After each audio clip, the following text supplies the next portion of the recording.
This is an iHeart podcast. Hi, my name is Enya Umanzor. And I'm Drew Phillips. And we run a podcast called Emergency Intercom. If you're a crime junkie and you love crimes, we're not the podcast for you. But if you have unmedicated ADHD... Oh my God, perfect. And want to hear people with mental illness, psychobabble... Yes. Then Emergency Intercom's the podcast for you. Open your free iHeartRadio app, search Emergency Intercom, and listen now. Your entire identity has been fabricated. Your beloved brother goes missing without a trace. You discover the depths of your mother's illness. I'm Danny Shapiro, and these are just a few of the powerful stories I'll be mining on our upcoming 12th season of Family Secrets. We continue to be moved and inspired by our guests and their courageously told stories. Listen to Family Secrets Season 12 on the iHeartRadio app, Apple Podcasts, or wherever you get your podcasts. The Super Secret Bestie Club podcast Season 4 is here. And we're locked in. That means more juicy chisme, Terrible love advice. evil spells to cast on your ex. No, we're not doing that this season. Oh, well, this season we're leveling up. Each episode will feature a special bestie, and you're not going to want to miss it. My name is Curly. And I'm Maya. Get in here! Listen to the Super Secret Bestie Club on the iHeartRadio app, Apple Podcasts, or wherever you get your podcasts. I just found out I'm pregnant, but my mother-in-law thinks I had a baby with another man. Then my father-in-law made it even worse. My father-in-law is the father. Dun, dun, dun. I mean, that would make it worse. That would make it really worse. would. Yeah. It'd be pretty bad. I want to see what actually made it worse. Ooh, Maybe well, it is that. Maybe it is. I, 27 female, used to be a escort, lady of the streets, if you will. Beast in the sheets. From 18 until I was 23. I'm not proud of it, but I also don't give an F because I did what I had to do to keep studying and keep a roof over my head. She was given a lot of head in that roof. Uh-oh. Oh. Head of the swallow ship. That's how I met my now fiance, 37 male. Through hooksing? Although he was never my client. So how did they meet? Let's find out. We began to date when I was about 25, and 3 or 4 months after that, my brother-in-law exposed me. No idea how he found out. For being a prostitute? Yes. Okay. All right. An escort. An escort. Because there's no way my fiance knew, and thus we had to come clean to his whole family. Oh, wait. So the fiance had no idea. Yes. Dang. Is that something you keep from your fiance?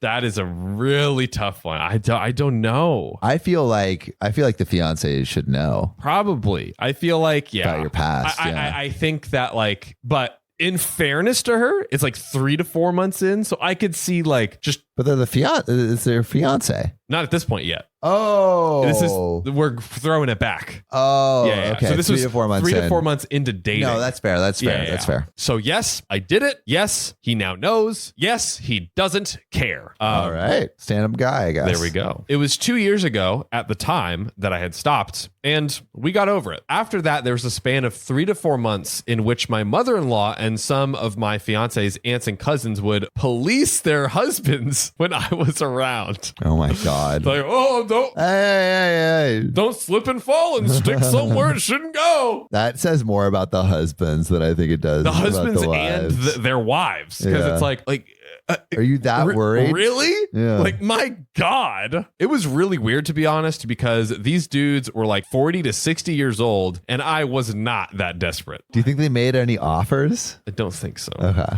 I don't think so.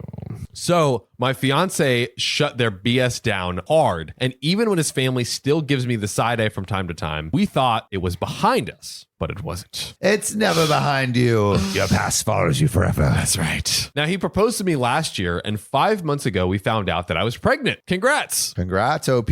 We were really happy about it, and we told his family as soon as we knew. His sisters and young brother were happy for us, but his mom took me aside. Oh, geez. Had a little word with me. Oh, I feel like the mom's gonna be like, is that his? Is that his, or is it one of your your clients. Let's just Is say. this our client baby? Yeah. You've heard of affair babies, but have you heard of the client babies? A whole new genre. She begged me to be honest with her and asked if this was really my fiance's child. Dang, bro.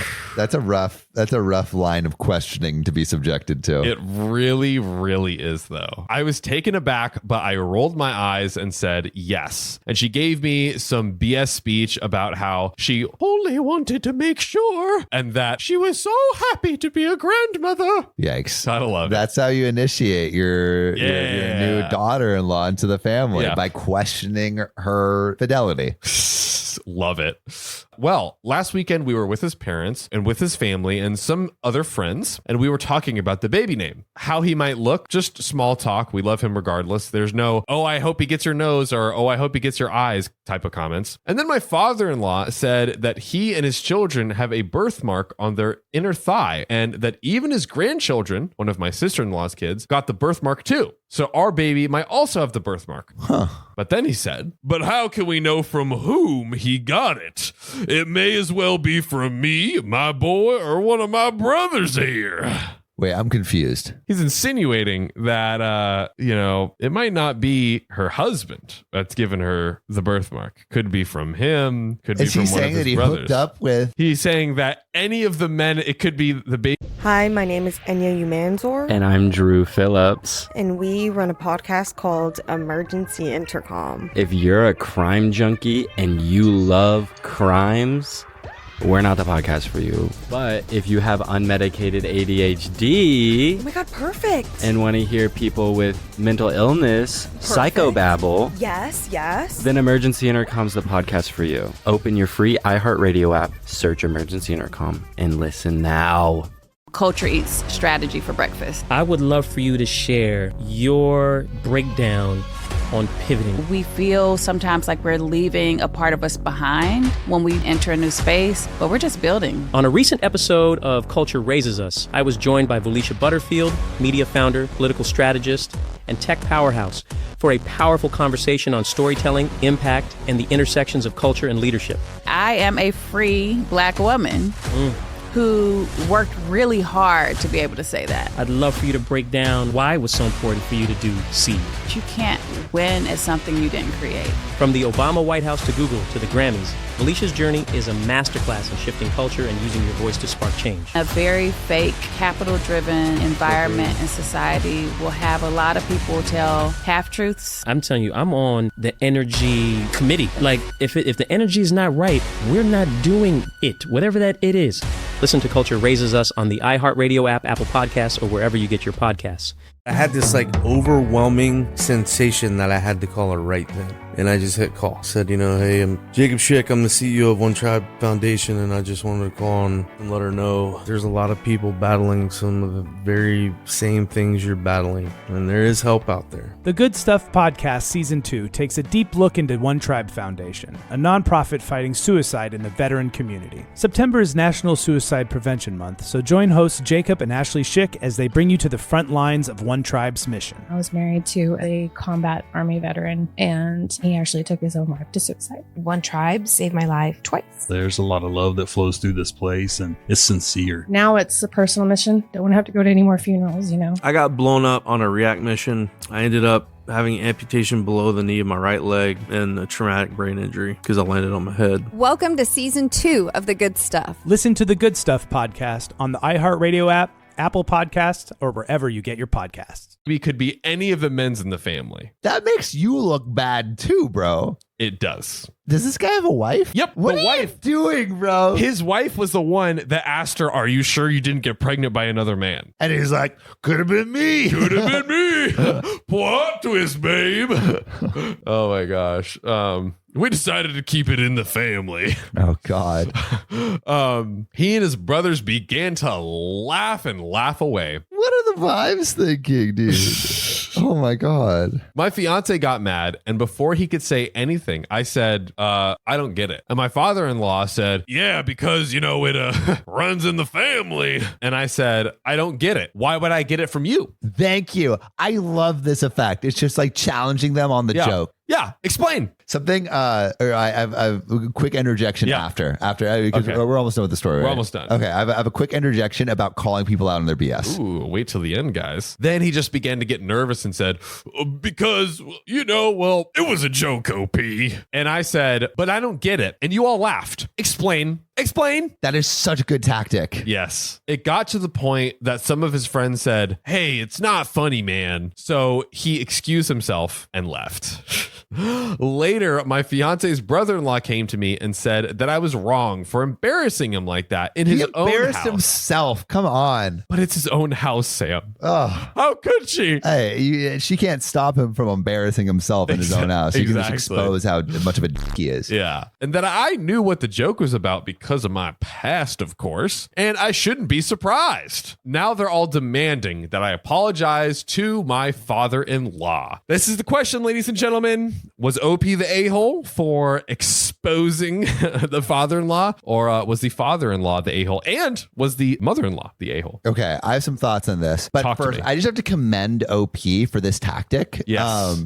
I had a friend that worked for she's a person of color, and she was working for like this old white guy, right? And this old white guy would just casually make racist jokes like fairly frequently. And it was brilliant. What she did, she was like, "Oh, I don't get it. Wait, can you explain it to me?" And just keep asking this dude to explain it to her. And then eventually he would be like, "Oh, it's because I think, or it's because people think that this group of people is blah, blah, blah." And just would basically make him admit to this racist ideology that was encoded in these jokes. Yeah. And I think that's kind of what OP is doing too. Yeah. Is essentially being like, "Oh, I don't get it. Explain what you're trying to say." Yeah. And essentially what he's saying is, "I f***ed you." Yeah. Right. Because you were an escort. Exactly. Ooh. Right. Yeah. So it's just use their own logic against them. Play dumb. Yeah. Make them explain what the joke is, and then they'll be left explaining just this terrible ideology that they have. And that's, if you think about it, that is a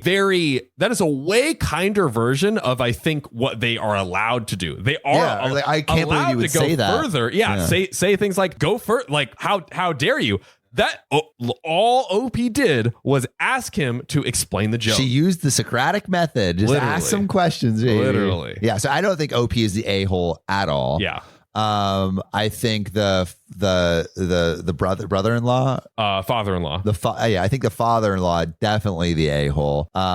What did the mother-in-law do again? She asked her, "Is this really your baby? Yeah. Is this really my grandchild?" Yeah, I think that is definitely the a-hole. Yeah. But I can understand a conservative mother being presented with your daughter-in-law that was an escort being a little concerned. Yeah. And so definitely not okay. Yeah. But I feel like it, I see it as a little more not excusable, but just I understand where the assholeness is coming from. Yeah, there's the this is the mother-in-law's world where she's coming from, and my big thing is that let me see the timeline. So it's been 2 or 3 years since she's been seeing her now fiance, and it's in 2 or 3 years you can't change, get over it. Question to you: how would you feel if your significant other you found out that they were an escort? Hell yeah. Yeah, you'd be hell yeah. I think it's fine. I would probably want to have a conversation about it. Yeah. I feel like I would probably I feel like I'm a little old fashioned. Yeah. I think I could get over it, but definitely the idea of that right now makes me a bit uncomfortable. Yeah. Yeah. What would you prefer? Someone who was formerly an escort and stopped, or someone who's currently on OnlyFans or something like that? Oh, fuck. I don't think I would. Are they currently on OnlyFans banging other dudes? Let's say no. Let's say no for this hypothetical. Okay, then I would be. I think I would okay with that. Yeah. I would choose currently on OnlyFans. Yeah. For sure. Yeah. It's fair. What would choice. you choose? Probably the same. Yeah. Yeah. What would you guys choose? Would you rather your partner be currently on OnlyFans or have previously been an escort? Because also I'm I'm trying to go on crazy lit vacations and stuff. I'm dude, that OnlyFans money crazy. Those mommy milkers making it rain. Yeah. And also maybe you can guest star. There you go. There you go. Make a special appearance. Shout out to my old carpool friend, Max Fills. That's right. Who went to school with me, and you know what he fills. Yeah, you know what he fills. Yeah. Became a star on OnlyFans. There you go. Huge. Okay, yeah. Let us know what you think. See you soon. Am I the a-hole for telling the autistic guy on my flight to shut up? Okay. OP. I mean, how annoying is the autistic guy? I mean, this is a provocative situation right now. And also how autistic, you know? That is a question. Like, is it like I don't know, who's like, is it like Mark Zuckerberg autistic, or is it like, is he far on? I don't even know where he is on the. I don't know, on the scale. I'm just assuming. Yeah. You know what they say about assuming? You're makes right. For great decisions. Yes. I, 19 female, am traveling alone on an 11-hour flight today. Oh shit, that's long, bro. 11-hour flight. Long. And also a young woman, like traveling by herself. There's a lot to consider there. That is. I mean, where is she traveling? 11 hours. That's far away. She's probably going somewhere. Yeah, she's probably going international. I don't even know if it says, but yeah, definitely international. I don't know many countries that you can fly 11 hours and still be in the same. Maybe like Russia. Maybe Russia. Like end to end. End to end Russia. Which is like, why would you ever do that? I don't know. Do you want to go to? You want to go end to end Russia? Like the only reason to go to end Russia is to say that you've been to both ends of Russia. Yes, that's the only reason. There's no other reason. Instead of OKOP but outside, it's OKOP but Russia. But on a Russian airline. And we record all of our episodes on the plane ride from point sponsored A to by Putin. Yeah, we're actually not sponsored by Putin. Yeah, just to be clear. Just to be Putin, clear. Don't sponsor us. Yeah. We don't even care if you're about to sell us your oligarch you could yacht. give us a billion Russian doodles or whatever the fuck they are, and we would never accept it. Yeah, that's how I'm disrespecting them by you know. Bro, it's like rubles, right? No, but I love doodles. I actually couldn't remember the name, but I was like, it was so close. That was close, yeah. I was like, I feel like it's kind of in the neighborhood, but. F you, Putin. Russia as a whole, we love you, but Putin. Yeah, Putin can get out of here. Like, we have enough shirtless pictures of you to last a lifetime. Yeah, we're good to go. We got enough in the spank bank. Back to our Daddy Vladdy. You know, Daddy Vladdy got it bad. Daddy. And there was a guy in his 20s, I think, in the same row as me. I was exhausted because I only got 4 hours of sleep before the flight, so I thought I could sleep on the plane, which. You never can sleep on. Don't count on getting sleep on a plane. Like, you can get sleep on a plane. It does happen, but in much the same way that you shouldn't count like winning the lottery to make sure your 401k is filled up, you should not count on sleeping on a plane. Don't bet on lotteries for your IRA. Don't sleep on planes. Yeah. Although, you know what I did see? Someone at on Reddit, I saw someone at an airport that had set up a hammock in between like these two pillars so they could sleep in the hammock while they were waiting for their flight. That is the greatest idea I've ever heard in my life. Genius. And this guy, I'll call him C, keeps trying to make conversation. C starts off by telling me he's autistic and then asking me if I like K-pop, and he keeps nonstop talking and rarely gives me a chance to speak. Not that I wanted to. I love that, like, it's like, hey, I'm autistic. Do you like K-pop?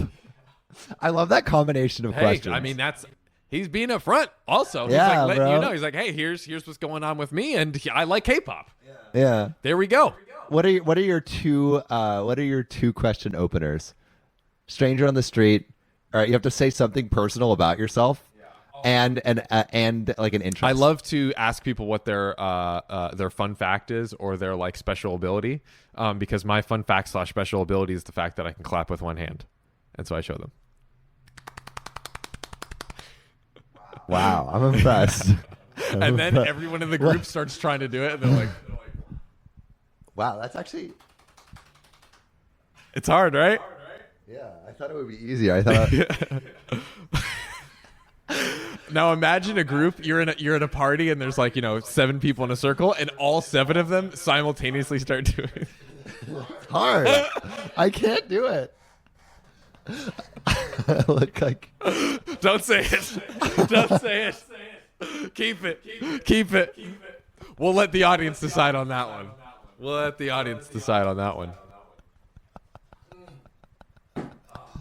I like that combo. Yeah. I like that Yes. combo.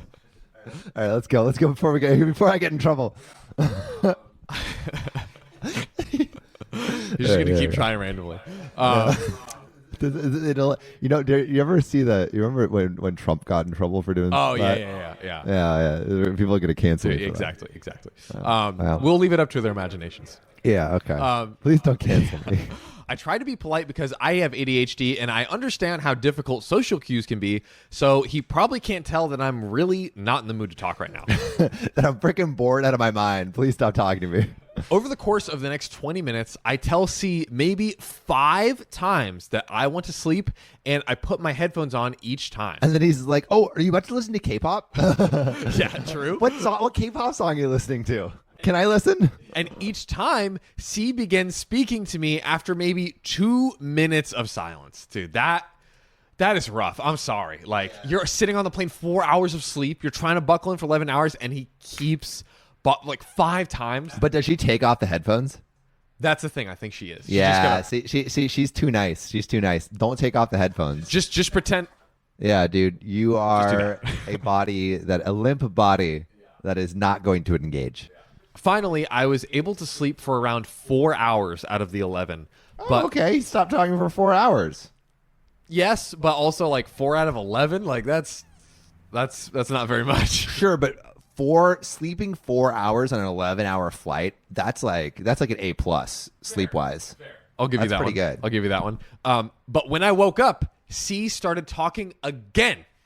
And I'm still really tired, and I've had some personal issues the day before my flight, so I'm also socially exhausted. But I let him talk for a bit before I start watching a show on my phone. I tell him maybe 5 separate times that I'm trying to watch a show, and I'm not interested in talking to him right now, but maybe later. C still keeps trying to talk to me. Bro, he's like, oh, how about now? Hey, I can talk to you later. Now? And then when C tries to talk to me again, I snap a bit and tell him I'm getting a bit annoyed, and he goes into a full self-hating, "Oh, I'm so sorry. I'm horrible. God, I'm going to shut up now," rant. And then proceeds not to shut up and just rants about how he should shut up. That would be a plot twist. But he's doing that, right? Isn't he doing that right now? He is. He's like, "Oh my God, I'm so sorry. I'm such an idiot. I should really stop talking." But it really goes back to my mother. Back in 1962, she used to squirt me with a pistol gun every time I didn't say something, and so now I'm always talking. And then she would make ratatouille, and then everything would feel better. The tragedy of this is like he's like just saying it out loud, so now she can just like, now she can go and tune in without him. Yeah. He's just like, ranting to space. But I feel bad because I should have been nicer to him, and I can understand emotions being strong and spiraling, etc., etc. I think she was pretty nice to him, though. Like, except the last bit where she's like, "Yo, bro, you're annoying me." Like, yeah, but it seems like that's barely over the line. I think like exactly. if she just rephrased her words slightly, it'd be totally acceptable. But she said it so many times, and that's the other thing is she said it so many times that it's like maybe she should have said like, "Hey, like I appreciate it, but I honestly," she kept saying later, like, "I honestly don't want to talk on this flight. I'm whatever happened yesterday, I'm feeling tired. Like I'm just." Yeah, I feel like being like, so like rudeness is just being blunt. Yes. Quickly. Yeah. Right. Especially in America. Yeah, and so I think she I don't fault her. I don't fault her either. So far, not the a-hole. Yes.